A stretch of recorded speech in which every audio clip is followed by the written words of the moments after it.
Welcome to Understanding China, 1700 to 2000, a data analytic approach, Part 2, Section 5,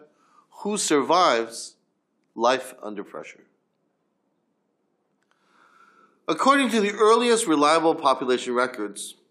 for the last 2,000 years, China, with only perhaps 1/10 of the world's cultivated land, had 1/3 of the world's population. And therefore, Chinese population behavior exemplifies one of the major examples of human response to population pressure. One salient result of this pressure was the early prevalence of what Malthus would have called vice, in this case the practice of infanticide, female infanticide.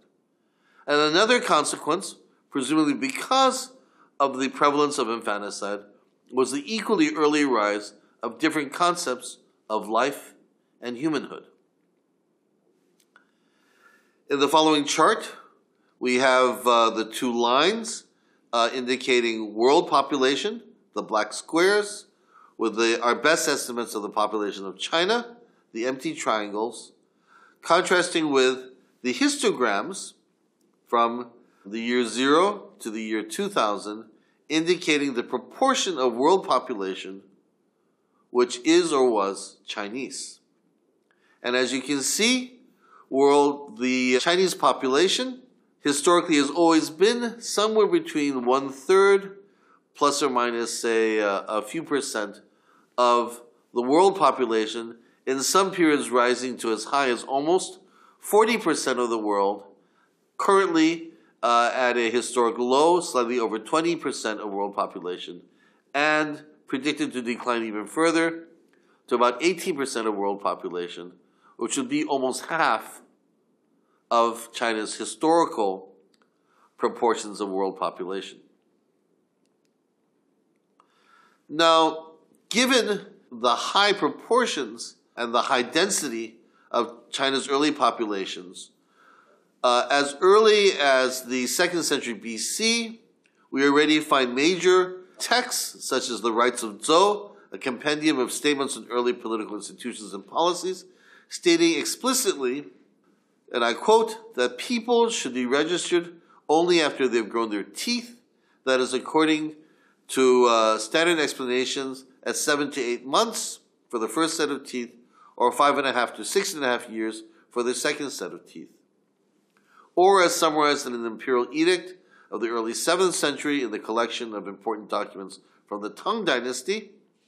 and I quote, people begin at birth as young animals and become children, literally small mouths, 小口, at 2.5 years of age. As a result, perhaps because of this concept of humanhood being largely postnatal, infanticide was prevalent in China as early as the first millennium BC. One of the earliest well-known references to female infanticide is a passage from the Hanfeizi, a 3rd century BC political thinker, who wrote, and I quote, parents' attitude to children is such that when they bear a son, they congratulate each other, but when they bear a daughter, they kill her because of their convenience and long-term interests. This long-standing preference for sons dates back to Chinese ancestor worship, produced an almost primordial prejudice against daughters that dates back literally to the 2nd and 3rd millennium BC. Son preference was reinforced by a patrilineal and patrilocal familial system supported by the imperial state, such that only sons could carry the family name, sacrifice to the family spirits. Only sons, at least from the 1st millennium AD onwards, could inherit the family patrimony, and only sons, again from the